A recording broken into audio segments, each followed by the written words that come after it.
Looking at the Markets with David Modell.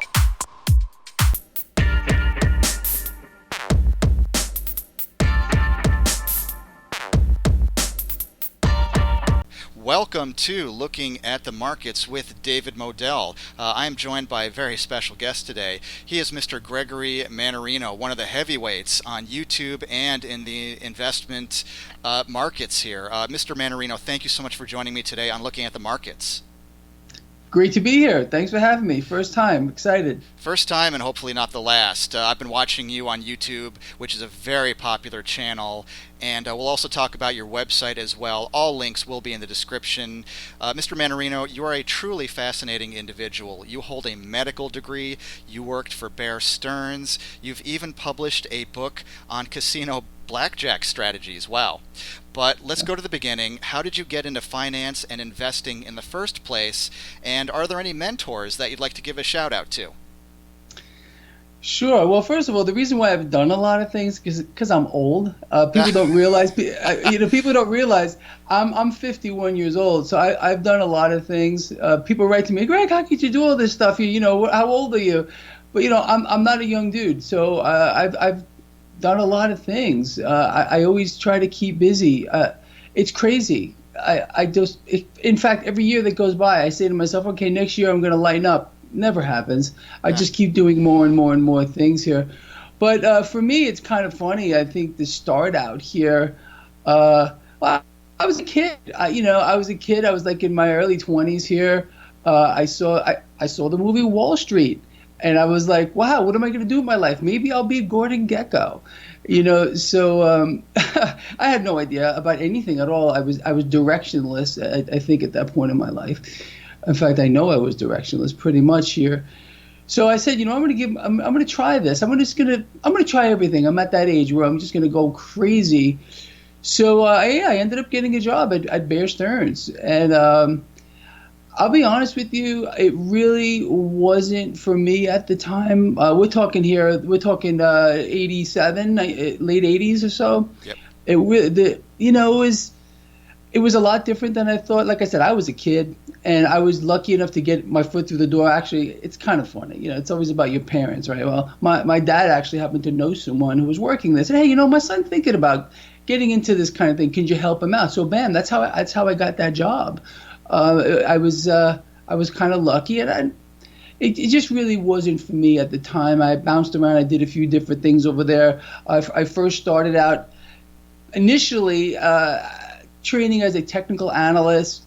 That I just didn't. I know it didn't interest me at the time. I kind of thought it was really boring. I said, no. I want to be a trader. I want to actually get in here. I want to. Then I found out that was a bad idea.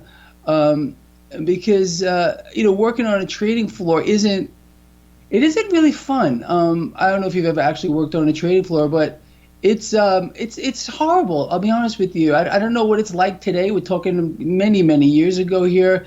You get the garbage. You're really treated like garbage, and I know there's it's a path to greater things, but I really couldn't do it. I'll be honest with you. I was like, no, I'm not going to do this, but. What it did do was get me interested in the whole thing. And I did meet a couple of people over there. One of them I had kept friends with for many years. Unfortunately, we lost touch. But he was the guy who kind of really took me under his wing and went through the markets with me. Because, when I was thrown into the fray over there, again, as a kid, I don't think many people really wanted to reach out and kind of do that kind of thing. Maybe if someone over there at the time had taken me under their wing and tried to, it really wasn't like that for me at all. As a matter of fact, it was a kind of a negative experience, I think. But again, it did set my feet on the path to saying how this is kind of really interesting. And I've always dabbled in it since that time. I mean, always, since decades now. It's kind of crazy. Like I said, I'm not a young dude anymore. But that's really what started me in getting involved in the whole Wall Street thing. And then what really got me out here and start to talk about this whole thing was the last market meltdown. I mean, I, like a lot of people, got burned. I'm not. I've made this public knowledge. I lost a lot of money back then. A lot of people lost more than that. Sure. Some of my very best friends lost everything. Housing. I mean, it was terrible. So I said, hey, I'm going to get out here and I'm going to start talking about this stuff. I had no idea what it would turn into, but people really liked what I had to say back then, and I just kept going. Yep. And here I am right now on your lovely show. And I'm very appreciative. And just to say it again, are there any? This is a great time to give any shout outs to any mentors you'd like to give a shout out to, because we all have mentors, people that helped us along the way. Yeah, there's a couple of guys throughout the years. Like I said, that one guy's name is Dominic. Honestly, I haven't talked to him in so many years. Dom, if you're out there, dude, I haven't heard from you. I'd love to hear from you. Let me know you're alive. Honestly, we completely lost touch. He was the guy I was telling you about that really kind of took me under his wing. Okay. And, he's still out there somewhere at some investment bank, I'm sure. Or he was a lot older than me at the time. He was probably my age back then. I never asked him, so I don't even know if this poor guy's still alive. Probably not. I don't even know. But he's the main guy, I think. And my dad, too. My dad was a Wall Streeter back in the day as well. Sure. Kind of knew. That's, again, my dad's the guy who got me in over there. Right. Back in the day. So... And by the way, yeah, I would never peg you for being in your 50s. I don't know what your what your youth secrets are, but that's pretty impressive there. So at least I'm impressed. Just had to say it. Yeah, well, thank you. But like I said, I've done a lot of things. I like doing a lot of things. I like then when I was kind of lost, didn't really know what to do, got myself into medicine. I thought I loved doing that for a long time. Still did my side thing of trading. Now I am a full-time trader. This is all I do, other than blogging and being on shows like yours now. Sure. But I think it's important for people to understand what's going on, and that's why I think shows like this are just so important. Absolutely. So let's talk about the markets. What are the characteristic signs of a market top that people should be looking for right about now? Well, I'll tell you something. I think today really showed us something. I think that look, these markets aren't real. I think you probably are well aware of it as well. It's been twisted and distorted. It's going to keep getting twisted and distorted until it doesn't. So market tops, market bottoms, I frankly don't care at all which way this market goes. I don't care. I want to make money from it. I don't care if it goes up 10,000 points, down 10,000 points. It just doesn't matter to me. So I don't know. I think with regard to other things, the stock market, like I said, it's been reinflated on the back of debt. A runaway central bank who's determined to keep the stock market propped up no matter what, until it just doesn't anymore. I think what's more evident with bubbles, in my opinion, would be looking at housing, because it's gotten above the level where the average person can buy it, and that's how you can recognize bubbles in certain assets. Now, the stock market, I think all the euphoria here, the fact that the Federal Reserve still is supporting this market. I mean, look what happened. We had this terrorist attack here in Manchester, terrible thing. Affected the futures right away. I don't know if you were watching it. Yep. And then what they do this morning? They sent out Neil Kashkari to talk the market higher. They do this all the time. Whenever there's some kind of an outlying event, they send out 1, 2, 3, 4 Fed presidents to talk the market back up. I don't know where the top is on this market. I don't speculate on that anymore. I don't care. I'm just riding this wave like we were talking about in the pre-interview. I just want to get myself and everyone else who wants to listen on the right side of this, because I think there is opportunity everywhere you want to look. And you had a couple of nice picks too. Well, thank you. Honestly, you really did. I'm just looking at them on my screen, which I have open here. But I think it's really difficult here, as I'm sure you are, to really say, okay, this is going to be a top or this is really going to be a bottom. It's difficult. So let's just ride the wave. That's all I care about. I happen to agree with you. I think that top calling is not a winning game, so I'm with you on that one. No. But let me ask you this. I want to talk about precious metals quickly, if you don't mind. Should precious metals be part of everyone's portfolio? Is it safe to buy an ETF such as GLD, SLV, or are you more into the physical holdings? I am way more into the physical holdings. I will trade the GLDs, the SLVs, but that's all I do with them. I just use these as vehicles. Yeah. I think that everyone needs to be diversified into many, many, many things. I also hold cryptocurrencies now. I've been pushing it a lot lately. I bought Bitcoin, the last drop when it went down to around $1,300. You remember that one? Yeah. And now Yeah. it's like over 2,000. Yep. Um, is it going to continue to go up in a straight line? I doubt it. Nothing ever does. Yeah. But that's another thing I think people need to start looking into as well. Diversify out of the dollar. The dollar, in my opinion, is an asset that is dying. It's going to, it's the same thing with all these fiat currencies that you need it to transact, but don't ever put all your eggs in one basket. I mean, I own a lot of things. I like things. And it's important. I have guitars that I collect here. I own real estate, Bitcoin now, other cryptocurrencies as well, stocks, all kinds of stuff. This is what people need to do. So I know there's a lot of people who are just like, and there's nothing, if it works for you, that's fine, that are just into one particular asset. And I keep telling people, you can't do that. You need to be somewhat diversified into a bunch of things. And it'll protect you in the long run, too. Agreed. Wanted to talk about traderschoice.net. Link in the description. Not .com, .net. Get it right, folks. This has so many resources. Your video blog, which I did watch earlier today, you talked about Kashkari and him talking up the markets as usual, reassuring. No surprise there. But traderschoice.net has plenty of resources, videos, downloads, stock picks. Do you also offer premium services at this time? No, I don't. Everything is just free. The only thing that I don't offer anything premium at all. I try to. This is the deal. In fact, I try to make it my business to give away as much stuff as possible.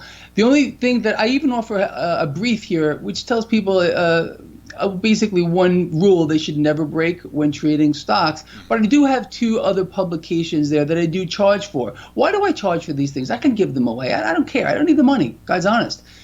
I do it because I want people to have a vested interest in this. If people get things for nothing, they don't care about it. So right. I want a vested interest. I'm asking for $19.18. If you can't afford that, you shouldn't be in the market anyway. But basically what I try to do here, look, is try to put a perspective on what is going on in the markets and metals markets, like we touched on, cryptos as well.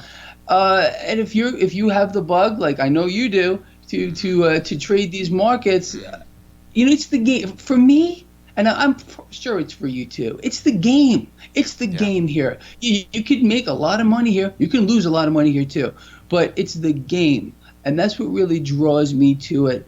And I'm really trying to make an effort to educate people on, hey, you know what? You don't have to.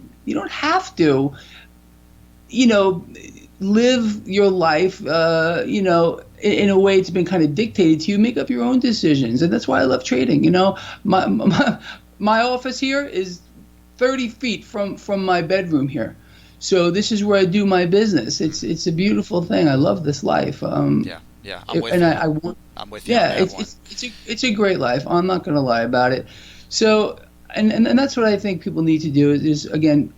Go after your goals. Set a goal. Go after it, no matter what it might be. Whether you want to be a trader or you want to be a ditch digger, but live your life the way you want to live it.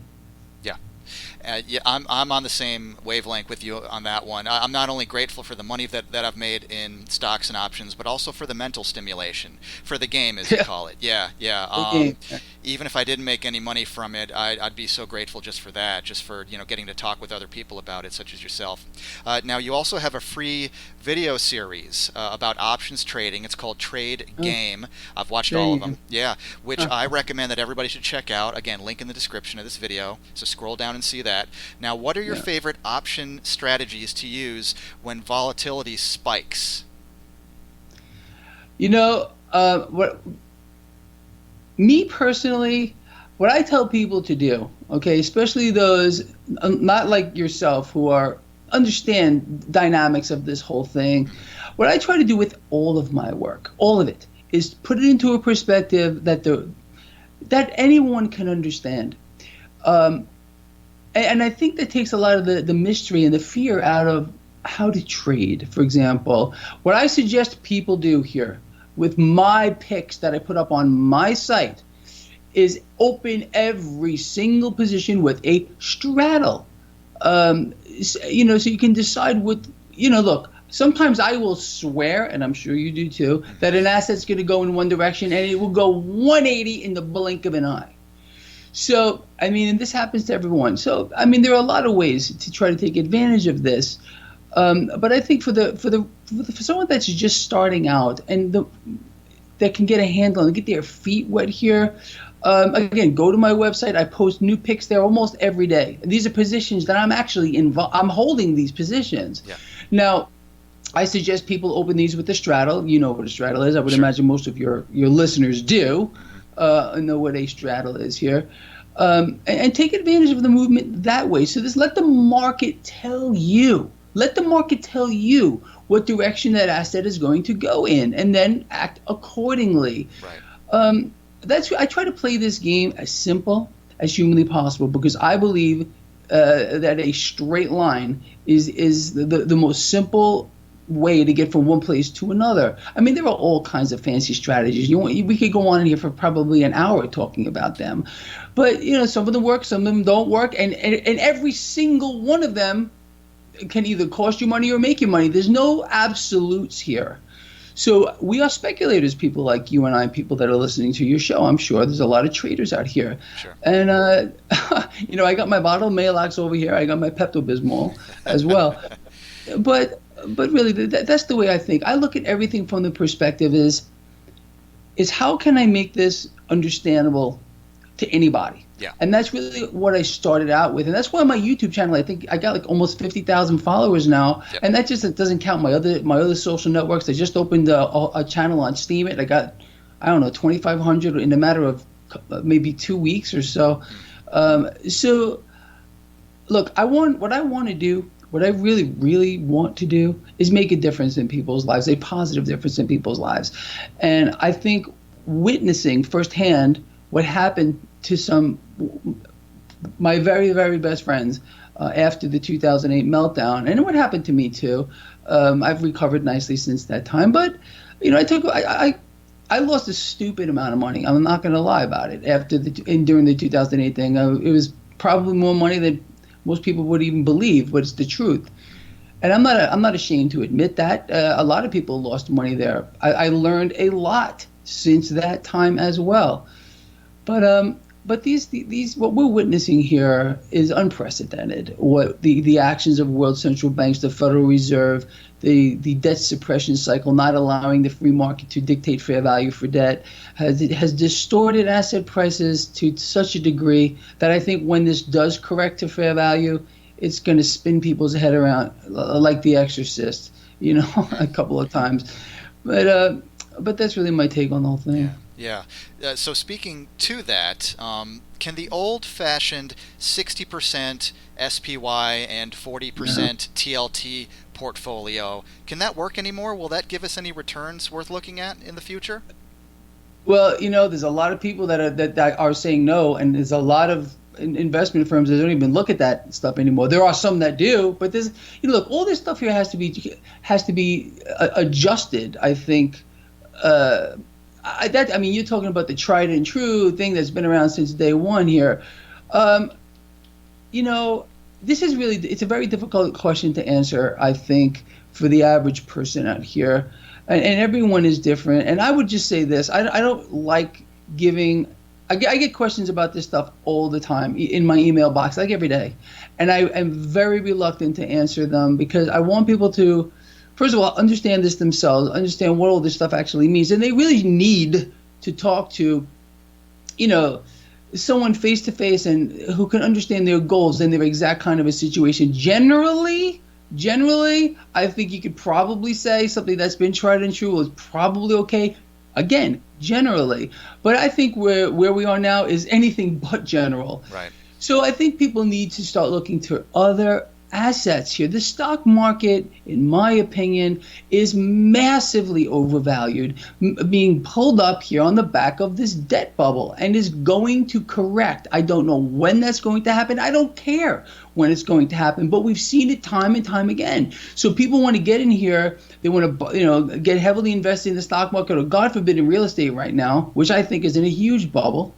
And that's another question I get constantly. Look, I talk about things in a perspective that, I wouldn't say very general, but I want people to understand the dynamics behind them. It's more important, so they can make informed decisions as to what they should be doing.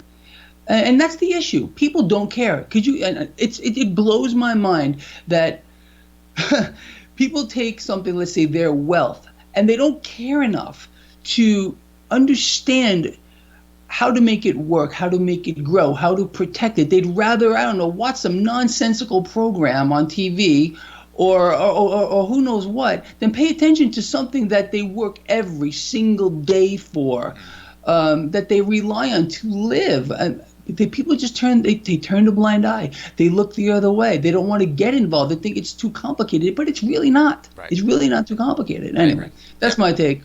And it makes sense to me. Now, I wanted to talk real quickly about VIX Volatility Products, VXX, TVIX, UVXY. Somehow these are always very popular, and yet some people tell me that these are built to deteriorate in value. And if you look at the long-term charts, they do.